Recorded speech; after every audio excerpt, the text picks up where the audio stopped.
Hallelujah. আসি আমরা আজকের দিনে ঈশ্বরের মনোনীত বাক্য পাঠ করি, যেটা না হয়েছে আমাদের কাছে বাইবেল আছে, আমরা বাইবেল খুলি। প্রথম থিসলনিকীয় তার 5 অধ্যায় 16, 17, 18 পদ।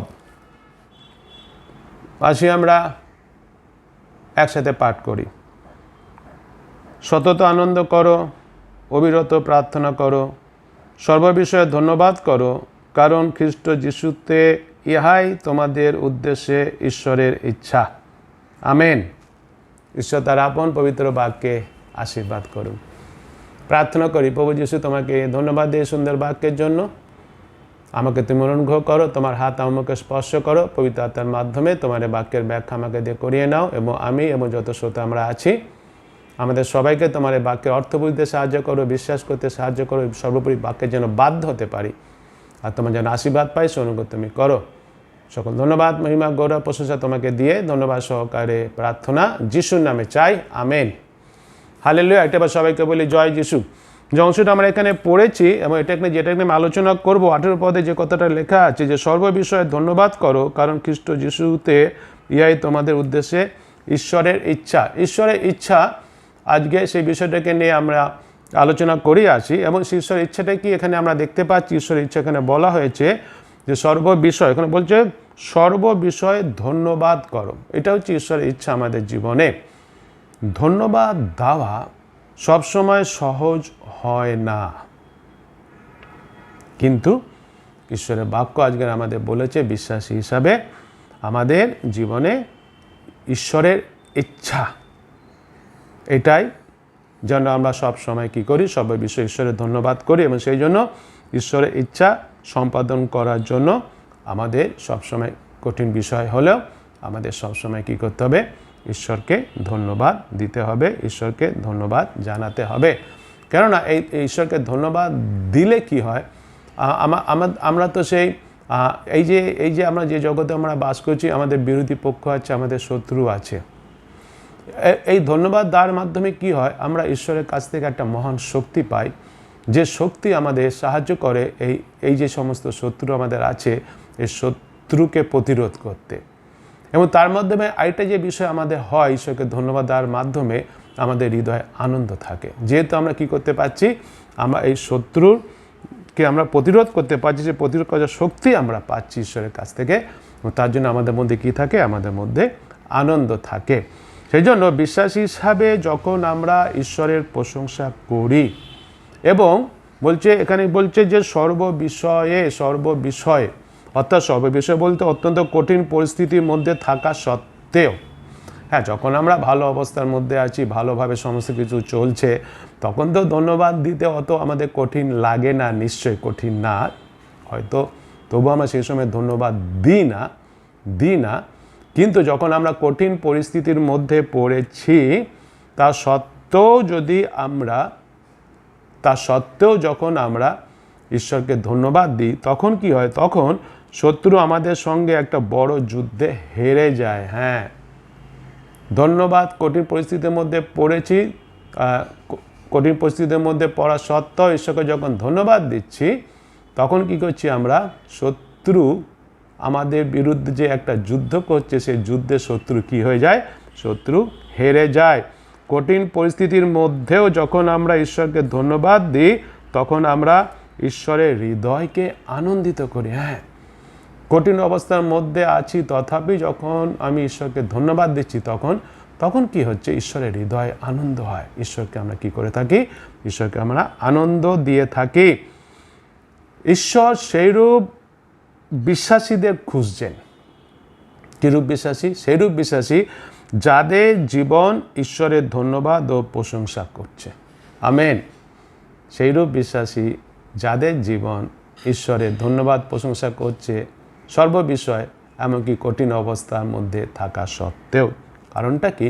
কারণটা হচ্ছে যে এইরূপ বিশ্বাসী যারা কঠিন অবস্থার মধ্যে থাকা সত্ত্বেও সর্ববিষয় যারা ঈশ্বরের ধন্যবাদ, যারা ঈশ্বরের প্রশংসা করছে, এইরূপ বিশ্বাসীদের শত্রু ধরে রাখতে পারে না, বা শত্রুরা তাদের দিয়ে নিজেদের উদ্দেশ্যে কোনো কাজ করিয়ে নিতে পারে না। শত্রুপক্ষ সব সময় কি করবে, আমাদের দিয়ে তা কাজ করিয়ে নিতে চায়। এবং সেই জন্য নানারকমভাবে আমাদের মধ্যে অসন্তুষ্টি নিয়ে আসে, অভিযোগ নিয়ে আসে। কিন্তু যখন আমরা সেই যে কোনো পরিস্থিতির মধ্যে পড়ি না কেন, কঠিন পরিস্থিতির মধ্যে পড়েছি, তবুও আমি ঈশ্বরকে ধন্যবাদ দিচ্ছি, ঈশ্বরকে প্রশংসা করছি, তাহলে কি হচ্ছে যে সেই শয়তান কি করতে পারছে না, শত্রু কি করতে পারছে না, তার যে ইচ্ছা আমার জীবনে আমাকে ব্যবহার করবে, সেই ইচ্ছা সে আমার জীবনে কি করতে পারছে না, ব্যবহার করতে পারছে না, কিংবা তাকে আমরা কি করতে দিই না, তাকে আমরা তার উদ্দেশ্য আমাদের জীবনে ব্যবহার করতে দিই না আমরা। সেই জন্য আমরা নিশ্চয়ই বুঝতে পারছি যে এই যে কোনো পরিস্থিতির মধ্যে পড়ি না কেন, ঈশ্বরকে ধন্যবাদ দেওয়াটা আমাদের বিশ্বাসী হিসাবে কতটা গুরুত্বপূর্ণ বিষয়। যখন আমরা কঠিন সমস্যায় থাকি, সেই সময়ও আমাদের হৃদয়ে ঈশ্বরের প্রতি কৃতজ্ঞতা থাকলে, কঠিন অবস্থার মধ্যে আছি তথাপি আমাদের হৃদয়ে যদি ঈশ্বরের প্রতি কৃতজ্ঞতা থাকে, ঈশ্বরের প্রতি কৃতজ্ঞতা থাকলে আমরা বিশ্বাসীরা ঈশ্বরের ইচ্ছা আমাদের জীবনে যা তা পূর্ণ করি ও তা করার মাধ্যমে ঈশ্বরকে সন্তুষ্ট করি। হ্যাঁ, আমরা কঠিন অবস্থার মধ্যে আছি এবং ঈশ্বরের ইচ্ছা পূর্ণ করছি কীভাবে? তাকে কি দিয়ে? ধন্যবাদ দিয়ে। কঠিন অবস্থার মধ্যে আছি তথাপি ঈশ্বরকে আমি ধন্যবাদ দিচ্ছি, তার মাধ্যমে আমি কার ইচ্ছা পূর্ণ করছি? ঈশ্বরের ইচ্ছাই পূর্ণ করছি, এবং তা পূর্ণ করার মাধ্যমে আমি কি করছি? বিশ্বাসী হিসেবে আমরা কি করছি? ঈশ্বরকে আমরা সন্তুষ্ট করে থাকি। কিন্তু এই যে কঠিন অবস্থার মধ্যে থাকা সত্ত্বেও ঈশ্বরকে ধন্যবাদ দেওয়াটা, এটা নিশ্চয়ই একটা স্যাক্রিফাইস, এটা নিশ্চয়ই একটা ত্যাগ। সেটা আমাদের বিশ্বাসী হিসাবে করতে শিখতে হবে। বিশ্বাসী হিসাবে আসি আমরা নিজেরা নিজেকে প্রশ্ন করি, বিশ্বাসী হিসাবে আমি কি ঈশ্বরের প্রতি কৃতজ্ঞ? এটা খুব গুরুত্বপূর্ণ বিষয়। বিশ্বাসী হিসাবে আমি কি ঈশ্বরের প্রতি কৃতজ্ঞ? আমি এখন বর্তমানে যেরূপ পরিস্থিতিতে আছি তার জন্য কি আমার হৃদয় কৃতজ্ঞ ঈশ্বরের প্রতি? যে কোনো পরিস্থিতির মধ্যে আছি না কেন, আমার হৃদয় কি কৃতজ্ঞ ঈশ্বরের প্রতি? আমি যে পরিত্রাণ পেয়েছি, প্রভুর কাজ করার সুযোগ পেয়েছি, অনেক ভাই বোন পেয়েছি, আত্মিক ভাই বোন পেয়েছি, অনেক বন্ধুবান্ধব পেয়েছি, বিশ্বাসী বন্ধুবান্ধবও পেয়েছি, তার জন্য আমি কি কৃতজ্ঞ ঈশ্বরের প্রতি? আসি বিশ্বাসী ভাই বোন, আমরা নিজেরা নিজেকে প্রশ্ন করি। বিশ্বাসী জীবনে ঈশ্বরকে ধন্যবাদ দেওয়াটা হচ্ছে একটা চাবি। এটা কিসের চাবি? এই চাবিটা হচ্ছে যখন আমরা বিশ্বাসী আমাদের জীবনে ঈশ্বরকে ধন্যবাদ দিই, তখন কি হয়? এই চাবিটাই, ধন্যবাদ দেওয়ার চাবিটা হচ্ছে যে আমার পরিস্থিতিকে পাল্টে দেয়। কঠিন অবস্থার মধ্যেও ধন্যবাদ দিচ্ছি, এই চাবি, সেই চাবিটা হচ্ছে কি? কঠিন পরিস্থিতিকে কি করছে? পাল্টিয়ে দেয়। কারণ এটা আমায় পরিবর্তন করে। এই কঠিন পরিস্থিতিটাকে পাল্টে দেয় মানে কি? আমাকে পরিবর্তন করে, আমার মনোভাব ও আমার দৃষ্টিকে পরিবর্তন করে। আমার তখন মনোভাব পাল্টে যায়, আমার দৃষ্টি তখন পাল্টে যায়। আমার দৃষ্টি তখন কার উপরে থাকে? যিশুর উপরে থাকে। সেটাই হচ্ছে চাবি। কঠিন অবস্থার মধ্যে থাকা সত্ত্বেও যদি যখন আমরা ঈশ্বরের ধন্যবাদ দিই, তখন পরিস্থিতি পাল্টাবে, আমি পাল্টাবো, আমার দৃষ্টি পাল্টাবে, আমার মনোভাব পাল্টাবে। আর সেই জন্য ধন্যবাদ দেওয়ার হৃদয়ে শক্তি আছে। সেই জন্য বিশ্বাসী হিসাবে সেই কথা আজকে এখানে আমাদের বলেছে, সর্ববিষয়ে ধন্যবাদ করো, কারণ খ্রিস্ট যিশুতে ইহাই তোমাদের উদ্দেশ্যে ঈশ্বরের ইচ্ছা। এটা হচ্ছে ঈশ্বরের ইচ্ছা আমাদের জীবনে, খ্রিস্ট যিশুতে। এবং যখন আমরা ঈশ্বরের সেই ইচ্ছা পূর্ণ করি, কঠিন পরিস্থিতির মধ্যে থাকা সত্ত্বেও যখন তাকে আমরা ধন্যবাদ দিই, তখন আমরা কি পেয়ে থাকি? তখন আমরা হৃদয়ে শক্তি পেয়ে থাকি। ধন্যবাদ দেওয়ার বিষয়ে আমি দুটো কথা বলি। প্রথম কথা যেটা হচ্ছে, ধন্যবাদ দেওয়া আমাদের হৃদয় সন্তুষ্ট নিয়ে আসে। এটা আমাদের খুব গুরুত্বপূর্ণ বিষয়, হৃদয়টাকে সন্তুষ্টে রাখা। যে বিষয়গুলি পাইনি সেই বিষয়গুলির প্রতি মনোনিবেশ করার পরিবর্তে, কেননা আমরা বেশিরভাগ সময় যে সমস্ত আমার নেই, যে সমস্ত কিছু আমি পাইনি, সেই দিকে বেশি করে আমরা দৃষ্টি দিই, এবং সেই জন্য আমাদের মধ্যে সন্তুষ্ট ভাব থাকে না। এবং সেই জন্য সেই দিকে মনোভাব না করে তার পরিবর্তে ঈশ্বর আমাকে যেসব আশীর্বাদ দিয়েছেন, হ্যাঁ, নিশ্চয়ই ঈশ্বরের কাছ থেকে আমি কিংবা আমরা প্রত্যেকটা বিশ্বাসী আমরা অনেক অনেক অনেক আশীর্বাদ পেয়েছি, এবং সেই জন্য যে সমস্ত আশীর্বাদ ঈশ্বরের কাছ থেকে আমি পেয়েছি, যে সমস্ত আশীর্বাদ ঈশ্বর আমাকে দিয়েছেন, তার জন্য ঈশ্বরকে ধন্যবাদ জানাতে শুরু করি। হ্যাঁ, আসি তার জন্য ঈশ্বরকে ধন্যবাদ দিতে শুরু করি। কি পাইনি সেটা নিয়ে চিন্তা না করে, সেটা নিয়ে মনোদুঃখ না পেয়ে, সেটা নিয়ে ভাবনা চিন্তা না করে, ইতিমধ্যে ঈশ্বর যে আশীর্বাদ আমাদের করেছেন সেটাকে নিয়ে আসি আমরা ঈশ্বরকে কী দিতে আরম্ভ করি? ধন্যবাদ দিতে আরম্ভ করি। একটা কথা মনে রাখি যে কি পাইনি বলে যে মনে যে অসন্তুষ্ট, এই অসন্তুষ্টটা কি করে? এই বিষয়টা আমার আত্মাকে শুকিয়ে দেয়। হ্যাঁ, যদি অসন্তুষ্ট মন আমার থাকে, অসন্তুষ্ট মনে আমি নিজেই শুকিয়ে যাব, আমার আত্মা শুকিয়ে যাবে। সেই জন্য সেই দিকে আমার মনোভাব সেই দিক থেকে সরিয়ে নিয়ে আসি, আমি ধন্যবাদ দিতে আরম্ভ করি। ইতিমধ্যে যা কিছু পেয়েছি, প্রচুর পেয়েছি, তাই না? এদেরটা আগে বললাম যে আমি পরিত্রাণ পেয়েছি, প্রভু কাজ করার সুযোগ পেয়েছি, আধ্যাত্মিক ভাই বোনদের পেয়েছি, বন্ধু বান্ধব পেয়েছি, কত কি পেয়েছি আমরা, কত আশীর্বাদ পেয়েছি, তাই না? এখন আমরা সুরক্ষিত আছি, এই কোভিড-19 মধ্যে আমরা সুরক্ষিত আছি, আমরা সুস্থ আছি, সব কার আশীর্বাদ? ঈশ্বর আশীর্বাদ। এগুলোকে নিয়ে আসে আমরা কী করি? ঈশ্বরকে ধন্যবাদ দিই। আমরা তো বলে থাকি নিশ্চয়ই আমরা ঈশ্বরকে প্রেম করি, তাই না? নিশ্চয়ই আমরা ঈশ্বরকে প্রেম করি, বিশ্বাসী আমরা। কিন্তু ঈশ্বরকে প্রেম করার আসল বিষয়টা কি? ঈশ্বরকে প্রেম করা হলো তার ইচ্ছাকে ভালোবাসা, তার ইচ্ছা অনুযায়ী জীবনযাপন করা। সেটা হচ্ছে ঈশ্বরকে প্রেম করা। আমি এখন যাই পরিস্থিতির মধ্যে থাকি না কেন, সন্তুষ্ট থাকি ঈশ্বরের উপরে বিশ্বাস রেখে যে তিনি তার নির্দিষ্ট সময়ে পরিস্থিতির পরিবর্তন করবেনই করবেন। আমের সন্তুষ্ট আমাকে থাকতে হবে ঈশ্বরের উপরে বিশ্বাস রেখে যে পরিস্থিতির পরিবর্তন তিনি করবেনই করবেন। এটা হচ্ছে বিশ্বাসী আসল পরিচয়। আমরা আমাদের প্রভু যিশুর পদচিহ্নকে অনুসরণ করি আমরা। আমাদের দৃষ্টি আমাদের কি নেই, কি অভাব, কি কঠিন পরিস্থিতি, সেই দিক থেকে আমরা দৃষ্টিটা ঘুরিয়ে নিই। যিশুর প্রতি আসি আমরা দৃষ্টি রাখি, তার পদচিহ্নকে আসি আমরা অনুসরণ করি। যেরকম তার পদচিহ্নকে অনুসরণ করেছিলেন সাধু পৌলের জীবন যদি আমরা দেখি, সাধু পৌল তিনি কী করেছিলেন? প্রভু যীশু খ্রিস্টের পদচিহ্নকে তিনি অনুসরণ করেছিলেন বলেই সাধু পৌল বলতে পেরেছিলেন, কি বলতে পেরেছিলেন? তিনি বলতে পেরেছিলেন যে আমি যে অবস্থায় থাকি তাহাতে সন্তুষ্ট থাকিতে শিখিয়াছি। সেটা আমরা দেখি ফিলিপিও পুস্তক, আমরা জানি সেটা নিশ্চয়ই আমরা পড়েছি অনেকবার। ফিলিপিও পুস্তক তার 4 অধ্যায় 11 পদে বলছে, আবার শুক্রবার রাত্রে গেলে প্রার্থনা আমরা দেখেছি, বলছে এই কথা আমি অনটন সম্বন্ধে বলিতেছি না, কেননা আমি যে অবস্থায় থাকি তাতে সন্তুষ্ট থাকিতে শিখিয়াছি। এই যে কথাটা বলছে যে আমি যে অবস্থায় থাকি সন্তুষ্ট থাকিতে আমি শিখিয়াছি। এই এখন যদি আমরা দেখি যে এই পৌল যে কথাটা যে সময় বলেছিলেন, যখন তিনি কথাটা বলেছিলেন, যখন তিনি এটা লিখেছিলেন, তখন তিনি কি অবস্থায় ছিলেন?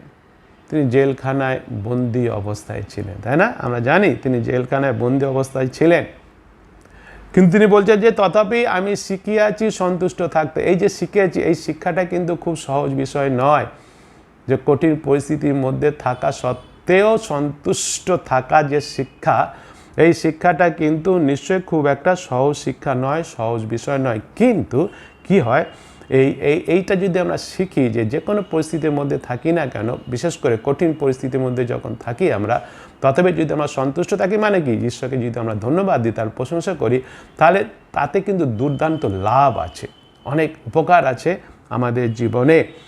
এই যে দুর্দান্ত যে লাভ আছে, এই শিক্ষা যদি আমরা নিই, যে কঠিন পরিস্থিতির মধ্যে থাকা সত্ত্বেও যদি আমরা সন্তুষ্ট থাকি, ঈশ্বরকে ধন্যবাদ দিই, এই শিক্ষায় যে লাভটা হচ্ছে তা হচ্ছে ধার্মিকতা ও তৃপ্তি। এই দুটো বিষয় আমাদের জীবনে আমরা পেয়ে থাকি। আমরা যদি দেখি প্রথম তিমথিও তার 6 অধ্যায় 6 পদে বলছে, বাস্তবিকই ভক্তি সন্তোষযুক্ত হইলে মহা লাভের উপায়। ভক্তি সন্তোষযুক্ত দুটো বিষয়, মহা লাভের উপায়, সে কথা আমরা এখানে দেখতে পাচ্ছি। সেই জন্য আসি আমরা বিশ্বাসী ভাই বোন, ঈশ্বরের ইচ্ছা এটা আমাদের জীবনে প্রভু যীশু খ্রিস্টতে সর্ববিষয় আমাকে কি করতে হবে? ঈশ্বরকে ধন্যবাদ দিতে হবে। আসি আমরা প্রভু যীশু খ্রিস্টের উদাহরণ দেখি। প্রভু যীশু খ্রিস্টের উদাহরণ আমরা নিশ্চয়ই জানি। প্রভু যীশু তার জীবনের শেষ দিন পর্যন্ত তার পিতার ইচ্ছায় তিনি কি করেছিলেন? অনুসরণ করেছিলেন। তার পিতার ইচ্ছায় তিনি পূর্ণ করেছিলেন। প্রভু যীশু কোনো রকম অভিযোগ ছাড়াই পিতা ঈশ্বরের তিনি কি করেছিলেন, সমস্ত ইচ্ছা তিনি পূর্ণ করেছিলেন। ফিলিপিও পুস্তক সেটা আমরা দেখতে পাই 2:5-8 পদে পৌল সেই কথা বলেছেন। ফিলিপিও পুস্তক দেখি আমরা 2:5-8 পদ আমরা জানি, তবে একবার পড়ি কি কথা লেখা আছে এখানে। প্রথমেই বলছে যে 5 পদে, খ্রিস্ট যিশুতে যে ভাব ছিল তাহা তোমার দিগতে হোক। তারপরে বলছে, ঈশ্বরের স্বরূপ বিশিষ্ট থাকিতে তিনি ঈশ্বরের সহিত সমান থাকা ধরিয়া লইবার বিষয়ে জ্ঞান করিলেন না, কিন্তু আপনাকে শূন্য করিলেন, দাসের রূপ ধারণ করিলেন, মনুষ্যদের সাদৃশ্যে জন্মিলেন এবং আকারে প্রকারে মনুষ্যবৎ প্রত্যক্ষ হইয়া আপনাকে অবনত করিলেন, মৃত্যু পর্যন্ত, এমনকি ক্রুশীয় মৃত্যু পর্যন্ত আজ্ঞাবহ হইলেন। এই যে কথাটা এখানে আমরা দেখতে পাচ্ছি, এখানে সাধু পৌল বলেছেন, প্রথমে তিনি কি কথা বলেছেন, প্রথমেই তিনি আমাদের যে কথাটা বলেছেন সেই কথাটা আমরা এখানে দেখতে পাচ্ছি। আমাদের যেন কার মতো মনোভাব হয়, যীশু খ্রিস্টের মতো যেন বিশ্বাস হিসেবে আমাদের এই মনোভাব হয়। যীশু খ্রিস্টের কীরকম মনোভাব ছিল সেটা আমরা দেখলাম। 5 পদে বলেছে যে যীশু খ্রিস্টের মতো সেই মনোভাব আমাদের হয়, এবং 6-8 পদে আমরা দেখলাম সেই মনোভাবের কথা লেখা আছে। সেখানে কি কথা লেখা আছে, যীশু নিজেকে কি করেছিলেন, যীশু নিজেকে শূন্য করেছিলেন, দাসের সর্বনিকৃষ্ট বেশ তিনি কি করেছিলেন, ধারণ করেছিলেন। হ্যাঁ, আমরা জানি তিনি তার নিজের শিষ্যদের পা কি করেছিলেন, ধুয়ে দিয়েছিলেন। এবং তিনি কি করেছিলেন, নিজেকে তিনি নম্র করেছিলেন এবং মৃত্যু পর্যন্ত তিনি কার বাধ্য হয়েছিলেন, তিনি পিতা ঈশ্বরে বাধ্য হয়েছিলেন। এবং এইটা করার মাধ্যমে তিনি কি করেছেন, এর সমস্ত বিষয় তার জীবনে আমরা দেখলাম। এই সমস্ত করার মাধ্যমে তিনি কী করেছিলেন, তিনি পিতা ঈশ্বরের ইচ্ছা পূর্ণ করেছিলেন। পিতা ঈশ্বরের ইচ্ছা পূর্ণ করার জন্য তিনি এই মনোভাব নিয়েছিলেন। আজকে আমাদেরও পিতা ঈশ্বরের ইচ্ছা আমরা জানতে পারছি, ঈশ্বরের বাক্যে বলছে প্রভু যীশু খ্রিস্টতে পিতা ঈশ্বরের ইচ্ছা আমাদের জীবনের সর্ববিষয়ে তাকে ধন্যবাদ দিতে হবে, এবং তাকে সর্ববিষয়ে ধন্যবাদ দেওয়ার জন্য আমাদেরও সেই প্রভু যীশু খ্রিস্টের পদচিহ্নকে অনুসরণ করতে হবে, কোনো অভিযোগ করলে হবে না।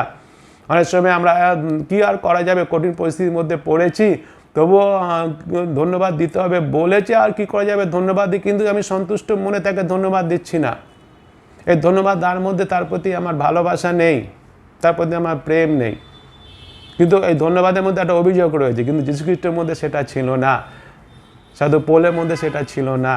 আজকে আমাদের এদের দৃষ্টান্তকে কী করতে হবে, বিশ্বাস হিসাবে অনুসরণ করতে হবে। আমাদেরও ঈশ্বরের যে ইচ্ছা আমাদের জীবনের জন্য তা নম্র কৃতজ্ঞতা মনোভাব নিয়ে গ্রহণ করতে হবে। নম্র কৃতজ্ঞতা মনোভাব নিয়ে, কোনো অভিযোগ মনোভাব নিয়ে করলে হবে না, অসন্তুষ্ট মনোভাব নিয়ে করলে হবে না। ধন্যবাদ দেবো, কিন্তু ধন্যবাদের মধ্যে আমার নম্রতা থাকবে না, ধন্যবাদের মধ্যে আমার কৃতজ্ঞতা থাকবে না, ধন্যবাদের মধ্যে অসন্তুষ্ট থাকবে, তবু ধন্যবাদ দিচ্ছি না, সেটা নয়। আসি আমরা প্রভু যীশু খ্রিস্টের সাধু পৌলের দৃষ্টান্তকে আমরা অনুসরণ করি। প্রভু যীশু তার পিতার ইচ্ছাকে ভালোবেসেছিলেন, পিতার ইচ্ছাকে ভালোবেসেছিলেন, আর সেই জন্য প্রভু যীশু কোনো অভিযোগ না করেই পিতার ইচ্ছা পালন করেছিলেন। আমাদেরও পিতা ইচ্ছাকে ভালোবাসতে হবে। যীশু খ্রিস্ট পিতাকে প্রেম করতেন, তার ইচ্ছাকে তিনি ভালোবেসেছিলেন। আমরা পিতা ঈশ্বরকে প্রেম করি, আসি আমরা তার ইচ্ছাকে কী করি, ভালোবাসি, এবং সেই জন্য সবসময় কৃতজ্ঞ থাকি, নম্র থাকি, এবং যে কোনো পরিস্থিতি, বিশেষ করে কঠিন পরিস্থিতির মধ্যে পড়েছি আমরা, তথাপি তাকে আমরা কী করি, তাকে আমরা ধন্যবাদ দিই, কারণ এটাই পিতা ঈশ্বরের ইচ্ছা প্রভু যীশু খ্রিস্টতে বিশ্বাসী হিসাবে আমাদের জীবনে। দ্বিতীয়ত, ঈশ্বরকে প্রশংসা ও ধন্যবাদ উৎসর্গ করি। গীতসংহিতা যদি আমরা দেখি তার 116 অধ্যায় 17 পদ এখানে বলছে, গীতসংহিতা 116 অধ্যায় 17 পদে, আমি তোমার উদ্দেশ্যে স্তব বলি উৎসর্গ করিব আর সদাপ্রভুর নামে ডাকিব। এই যে বাংলাতে লেখা আছে স্তব বলি উৎসর্গ করিব, আর যদি আমরা ইংরাজিতে দেখি, ইংরেজিতে বলছে থ্যাঙ্ক অফারিং, অর্থাৎ ধন্যবাদ উৎসর্গ করব, ধন্যবাদের বলি উৎসর্গ করব, সে কথাটা এখানে লেখা আছে। বিশ্বাসী ভাই বোনেরা, আসি আমরা প্রত্যেকেই প্রশংসা ও ধন্যবাদ দেওয়ার মনোভাব পাওয়ার চেষ্টা করি। হ্যাঁ, এই মনোভাব আমাদের পেতে হবে। যিশুর সেই মনোভাব আমরা পড়লাম ফিলিপিও পুস্তকে, সাধু পৌল কথা বলেছেন, বিশ্বাসী হিসাবে আমাদের সেই যিশুর মনোভাব থাকতে হবে। আসি আমরা চেষ্টা করি, আমরা প্রার্থনা করি যেন ধন্যবাদ ও কৃতজ্ঞতা জানামা সেই মনোভাব যেন আমাদের থাকে সব সময়। যে কোনো পরিস্থিতি, বিশেষ করে কঠিন পরিস্থিতির মধ্যে থাকা সত্ত্বেও যেন আমাদের মনোভাব থাকে সব সময়, ঈশ্বরকে কিভাবে ধন্যবাদ দেব, কিভাবে ঈশ্বরকে আমি ধন্যবাদের বলি উৎসর্গ করব। প্রশংসার বলি উৎসর্গ করব, সেই মনোভাব যেন আমাদের হয়। সেই জন্য আসলে আমাদের কী করতে হবে? প্রার্থনা করতে হবে, আমাদের তার জন্য চেষ্টা করতে হবে। আর তার মাধ্যমে আমাদের জীবনকে কি করি? এক পবিত্রতার নতুন স্তরে নিয়ে আসি। হ্যাঁ, এর মাধ্যমে আমাদের কি করব? আমাদের জীবনটা পবিত্রতার নতুন স্তরে উঠে আসবে। পবিত্র হব আমরা, পবিত্রভাবে জীবনযাপন করব আমরা। প্রভু শ্রী খ্রিস্টকে বিশ্বাস করেছি, তার রক্তে ধৌত পুরস্কৃত হয়েছি, ঈশ্বর আমাদের গ্রাহ্য করেছেন, তার দৃষ্টিতে আমরা গ্রাহ্য হয়েছি, কারণ সেই প্রভু শ্রী খ্রিস্টের ধার্মিকতা বস্ত্র আমরা পরিধান করেছি। কিন্তু পাপময় জগতের মধ্যে আমরা বাস করছি, সেই জন্য আমাদের পবিত্রতার নতুন উচ্চে আমাদের উঠতে হবে। সেটা ওঠার জন্য আমাদের এই মনোভাব নিতে হবে, যীশু খ্রিস্টের মতো মনোভাব আমাদের নিতে হবে, নত হতে হবে, আমাদের বাধ্য হতে হবে, তার প্রশংসা করতে হবে, ধন্যবাদ দিতে হবে সব পরিস্থিতির মধ্যে। এটা ঈশ্বরের ইচ্ছা বিশ্বাসী আমাদের জীবনে। এই যে প্রতিদিন জীবনে আমাদের যে কোনো পরিস্থিতি পরিবেশের মধ্যে আমরা পড়ি না কেন, তার জন্য আমাদের কী থাকতে হবে? ঈশ্বরের প্রতি কৃতজ্ঞতা, ঈশ্বরের প্রতি প্রশংসা, ঈশ্বরের প্রতি ধন্যবাদ, এই মনোভাব আমাদের থাকতে হবে। এই মনোভাব আমাদের তৈরি করার জন্য তিনটে বিষয় দেখি আমরা। সেই তিনটে বিষয়ের মধ্যে প্রথম যে বিষয়টা হচ্ছে, আমার জীবনের প্রত্যেকটি বিষয়ের জন্য ঈশ্বরকে ধন্যবাদ ও প্রশংসা দিই, ঈশ্বরের ধন্যবাদ ও প্রশংসা করি। আমার জীবনের প্রত্যেকটা বিষয় বলতে নিশ্চয়ই বুঝতে পারছি আমরা, যে কোনো পরিস্থিতি, যে কোনো বিষয় বলতে আমরা নিশ্চয়ই বুঝতে পারছি নানা রকম পরিস্থিতি আমার আছে, নানা রকম বিষয় আমার জীবনে আছে, দুঃখ কষ্ট ব্যথা বেদনা সুখ শান্তি আনন্দ সব আছে, এই সমস্ত কিছু নিয়েই হচ্ছে জীবন। কিন্তু আমাকে কি করতে হবে? আমাকে প্রত্যেকটা বিষয়ের জন্য ঈশ্বরকে ধন্যবাদ দিতে হবে, ঈশ্বরের প্রশংসা আমাকে করতে হবে। বিশেষ করে যেটা বারবার যেটা বলা হচ্ছে, এমনকি যে অসুবিধা আছে তার জন্য ধন্যবাদ জানাই। অসুবিধা আছে, হ্যাঁ নিশ্চয়ই অসুবিধা আছে, তবু ঈশ্বরকে কী করি? ঈশ্বরকে আমরা ধন্যবাদ জানাই। এটা করাই হচ্ছে স্যাক্রিফাইস, এটা স্যাক্রিফাইস করা, এটা ত্যাগ করা। কিন্তু আমাদের মনে রাখতে হবে, স্যাক্রিফাইস ত্যাগ আমরা করছি, কিন্তু মনে রাখি ঈশ্বর কষ্টকে পরিবর্তন করতে পারেন, আর ঈশ্বর সেই কষ্টকে পরিবর্তন করবেন। আমেন, তিনি করবেন। যদি আমরা দেখি ইব্রিয় পুস্তক 13 অধ্যায় 15 পদ বলছে, অতএব আইসো আমরা তাহারই দ্বারা ঈশ্বরের উদ্দেশ্যে নিয়ত স্তব বলি, অর্থাৎ তাহার নাম স্বীকারকারী অষ্টধরের ফল উৎসর্গ করি। নিয়ত সর্ববিষয় সব সময়ের জন্য প্রতিটি বিষয় যে তাকে কি করি? তাকে আমরা আমাদের সেই প্রশংসা, আমাদের সেই ধন্যবাদ বলি, উৎসর্গ করি। কঠিন পরিস্থিতি তিনি পাল্টে দেবেন নিশ্চয়ই। যখন আমরা তার ইচ্ছা পূর্ণ করব, কঠিন পরিস্থিতির মধ্যে থেকেও যখন তার গৌরব মহিমা প্রশংসা করব, তখন সেই কঠিন পরিস্থিতি তিনি পাল্টে দেবেন, সেই বিশ্বাস রাখি আমরা ঈশ্বরের উপরে। দ্বিতীয়ত হচ্ছে, আমি যেন নিজেকে কোনো বিষয়ে অভিযোগ করতে অনুমতি না দিই। এইটা হচ্ছে সব থেকে আসল বিষয় কথা। আমি যেন নিজেকে কোনো বিষয়ে অভিযোগ করতে অনুমতি যেন না দিই। সাধারণত কী হয়?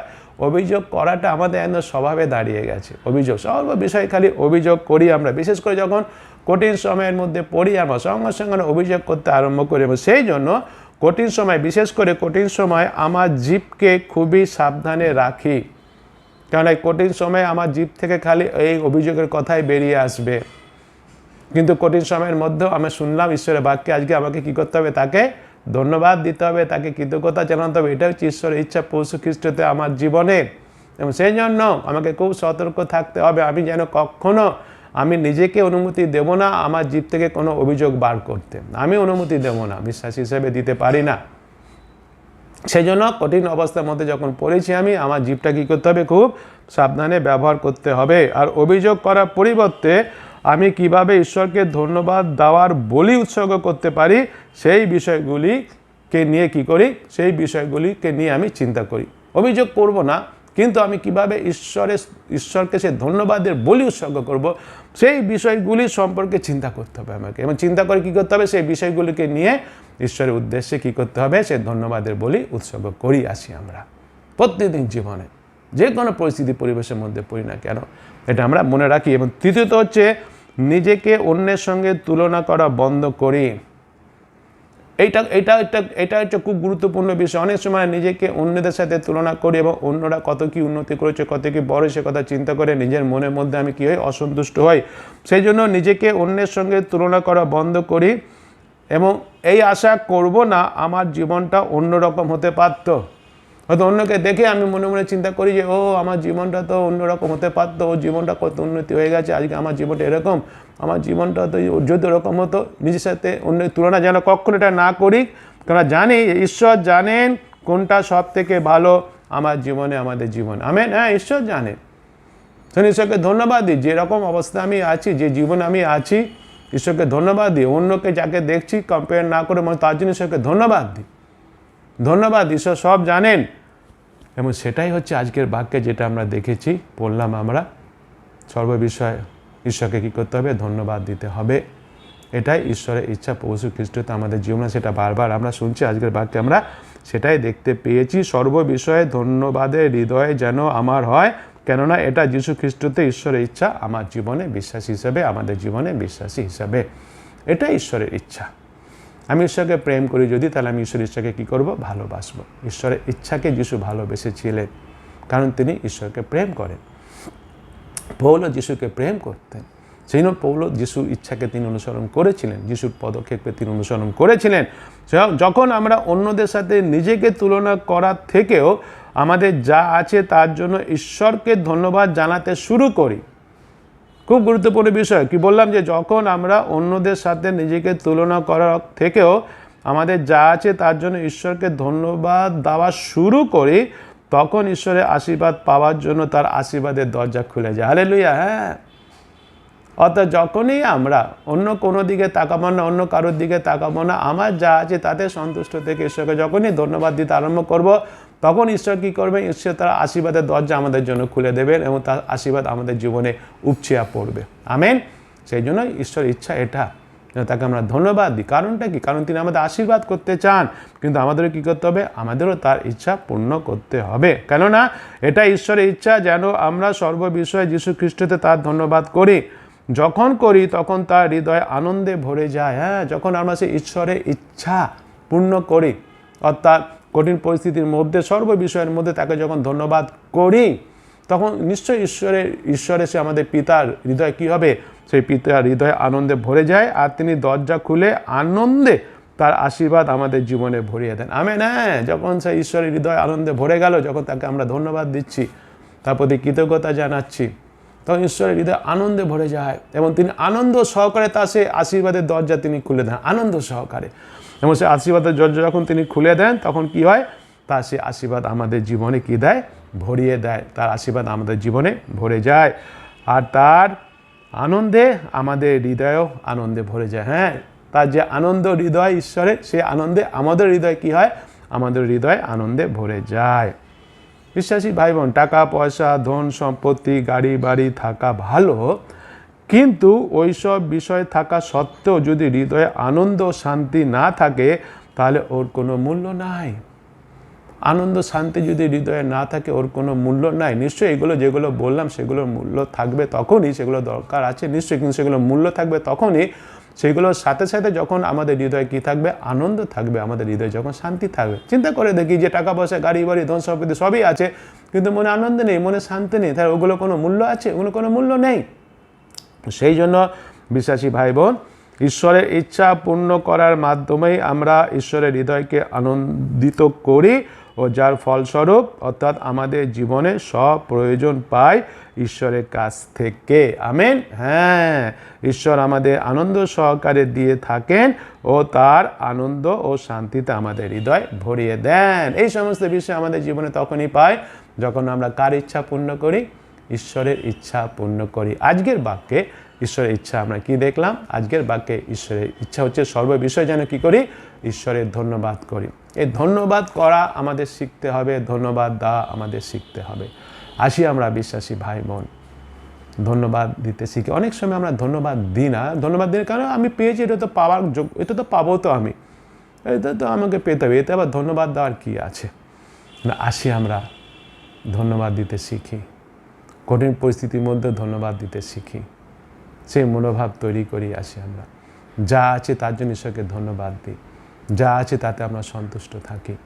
আজকে আমি যে পরিস্থিতির মধ্যে আছি, ঈশ্বরকে ধন্যবাদ দিই। আসি আমরা ধন্যবাদ দিই, ধন্যবাদ দিই যেভাবে ঈশ্বর আমাকে রেখেছেন, আমি যেখানে কাজ করছি, যা কিছু করছি আমি, যা কিছু পাচ্ছি আমি, ঈশ্বরকে ধন্যবাদ দিই, ঈশ্বরকে ধন্যবাদ দিই, সর্ব বিষয়ের জন্য ধন্যবাদ দিই, ধন্যবাদ দিই। ঈশ্বরের ইচ্ছা আসে আমরা পূর্ণ করি। ঈশ্বরের ইচ্ছা যখন আমরা পূর্ণ করব, ঈশ্বরের হৃদয়ে আনন্দে ভরে যাবে এবং তিনি আনন্দ সহকারে তার আশীর্বাদের দরজা খুলে দেবেন এবং তার সেই আশীর্বাদের দরজায় যে সমস্ত আশীর্বাদগুলো আসবে আমাদের জীবনে যা কিছু প্রয়োজন নিশ্চয়ই সেটা পূর্ণ হবেই হবে।